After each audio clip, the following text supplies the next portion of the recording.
है इसका ये सबसे बड़ा कारण है कि हम आगे नहीं पीछे जा रहे हैं और ये पीछे के दिनों को हम आगे देख रहे हैं और इसलिए इन दिनों को बदलना है तो हमको भी बदलना होगा। ऐसे मुद्दों पर चर्चा करनी होगी।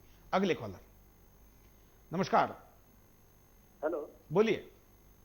हाँ जी, नमस्ते जी। हाँ। मैं ये कहना चाहता हूँ कि आज का आदमी हेलो।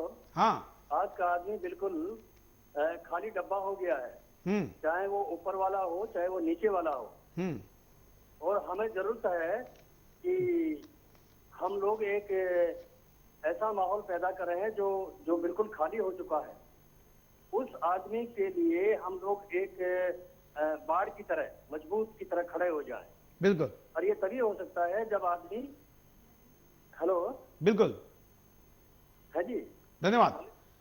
हमको भी खड़े होना पड़ेगा इन सब चीजों के लिए और इसीलिए ऐसी चीजों पर मंथन होना पड़ेगा। राधाकांत, कार्यक्रम के आखिर में क्या कहेंगे?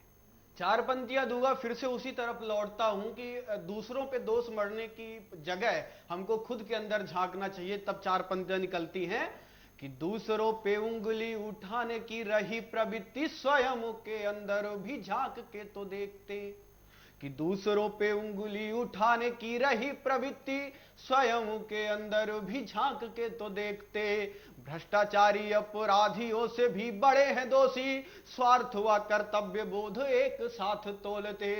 तो कर्मों का लेखा जोखा नियम बड़ा अनोखा, बड़ी देर सोए अब नींद जरा तोड़ते। जीवन मिला है सत्य पूर्ण मार्ग चलने को, स्वार्थ में गवा रहे हैं जरा भी तो सोचते। स्वार्थ में गवा रहे हैं जरा भी तो सोचते। बिल्कुल।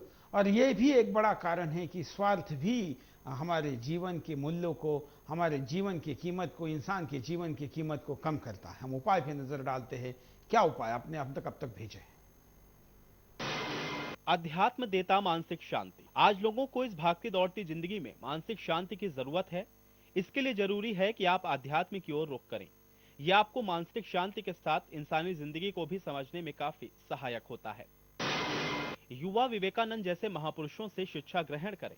जिस तरह विवेकानंद ने दुनिया को जीने की राह दिखाई, अगर आज का युवा भी उनके कदमों पर चलने की कोशिश करेगा तो वाकई समाज में शांति और सद्भावना बढ़ेगी। देश की सरकारें अपने अपने कर्तव्य को निभाएं। वैसे तो देश में सभी सरकारें लोकतांत्रिक तरीके से चुनी गई हैं, मगर कुछ सरकारें काम को लोकतांत्रिक तरीके से नहीं कर रही हैं। सरकारी हुक्मरानों को ना तो निर्दोष जनता की मौतों से कुछ लेना देना है, ना ही समाज में बढ़ते अपराध से। उन्हें तो अपनी जेब भरने के अलावा किसी भी बात को सोचने का वक्त ही नहीं है। अपराधियों को कड़ी सजा मिले। वैसे तो जो अपराध करते हैं वो किसी की पकड़ में नहीं आते भी हैं तो सारे कानून और नियमों को ठेंगा दिखाकर बाइज्जत बरी हो जाते हैं। इसीलिए ऐसे कानून व्यवस्था को बनाया जाए जिससे अपराधियों को कड़ी से कड़ी सजा मिल सके। बुद्धिजीवियों को आगे आकर समाज सुधार का बीड़ा उठाना चाहिए। अब समय आ गया है कि जब भ्रष्ट सरकारों के साथ साथ समाज सुधार के लिए भी क्रांति की जरूरत है। अगर हम भ्रष्ट सरकारों के ही पीछे पड़े रहे और समाज सुधार के बारे में ध्यान नहीं दिया तो हमारी क्रांति अधूरी रह जाएगी।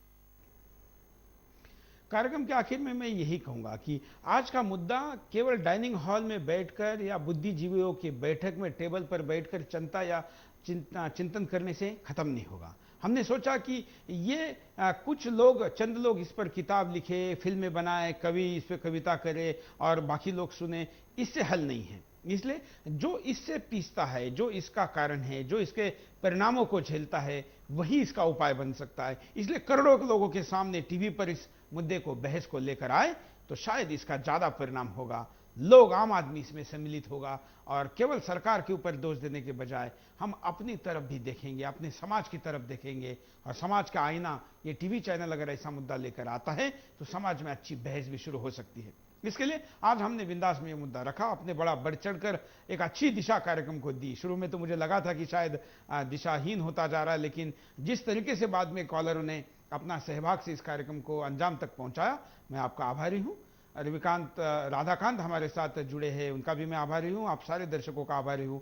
मैंने जैसे कि कार्यक्रम के बीच में कहा था कि हम देश के प्रतिभावान कवियों को, लेखकों को आह्वान करते हैं कि आप अपने प्रतिभा की सेवा इस भारत माता को देने के लिए हमसे जुड़िए। आपके पास अगर कुछ अच्छा लिखान है, अगर आपके पास अच्छी कविता है, तो आप हम तक भेजें। आपकी कविता आपके शब्दों में अगर आप प्रदर्शित करना चाहते हैं तो उसको आप ऑडियो में या वीडियो में रिकॉर्ड करें और हमको ईमेल भी कर सकते हैं या फिर हमको कुरियर के द्वारा भेज सकते हैं। हमारा पता है बिंदास बोल, Sudarshan news, A88 sector 4, 20130 Noida UP. हमारा ईमेल आईडी है bindasbol@sudarshan.tv.com। आप सभी का हम इंतजार करेंगे और आपके साथ भारत माता की सेवा के यज्ञ को और आगे बढ़ाएंगे। आज के लिए इतना ही। जय हिंद।